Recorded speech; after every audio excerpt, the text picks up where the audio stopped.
నమస్కారం NSTV news కి స్వాగతం. నా పేరు సంధ్య. ముందుగా వార్తల్లోని ముఖ్యాంశాలు. జాతీయ రోడ్డు భద్రతా మాసోత్సవాలపై ప్రజలకు అవగాహన కల్పించాలని జిల్లా కలెక్టర్ ఆశీష్ సాంగ్వాన్ అన్నారు. గురువారం లింగంపేట మండల కేంద్రంలోని ప్రైవేట్ ఫంక్షన్ హాల్లో జాతీయ రోడ్డు భద్రతా మాసోత్సవాలపై సమావేశం నిర్వహించారు. తొలుత మెగా రక్తదాన శిబిరాన్ని కలెక్టర్ ప్రారంభించారు. అనంతరం జ్యోతి ప్రజ్వలన చేసి రోడ్డు భద్రతా మాసోత్సవాలపై సమావేశం నిర్వహించారు. యాక్సిడెంట్స్ ఉన్నాయి. మోస్ట్లీ బేసిక్ రూల్స్ ఫాలో చేస్తే, for example wrong driving, just 5-10 minutes save చేయడానికి రాంగ్ సైడ్ నుంచి వెళ్తే మీరు మీ వాళ్ళు లైఫ్ కూడా డేంజర్లో పెడుతున్నారు. సో రాంగ్ డ్రైవింగ్ ఖచ్చితంగా అవాయిడ్ చేయాలి. 5-10 మినిట్స్ సేవ్ చేయడానికి మీరు అంత రిస్క్ తీసుకోవడానికి అవసరం లేదు.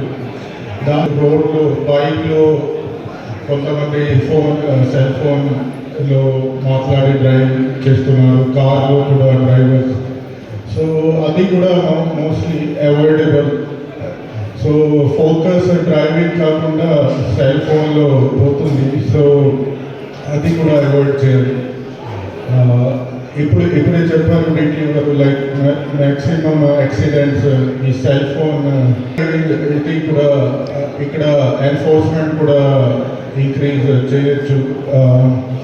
డ్రంక్ అండ్ డ్రైవింగ్ కూడా ద పర్సన్ డ్రింక్ చేసిన వాళ్ళతో పాటు వేరే వాళ్ళు కూడా లైఫ్ రిస్క్లో వస్తుంది. సో అది కూడా అక్కడ ఎన్ఫోర్స్మెంట్. ఒక మంచి విషయం, ఇక్కడ లింగంపేట నుంచి ఉన్న ఒకరు హైకోర్టులో లాయర్ ఉన్నారు, మోయిన్ ఖాన్ గారు. తర్వాత వేరే డోనర్స్ కూడా ఉన్నారు. They are donating 200 helmets. అది చాలా మంచి విషయం. డిఎస్పీ గారు కూడా చెప్పారు, ఇప్పుడు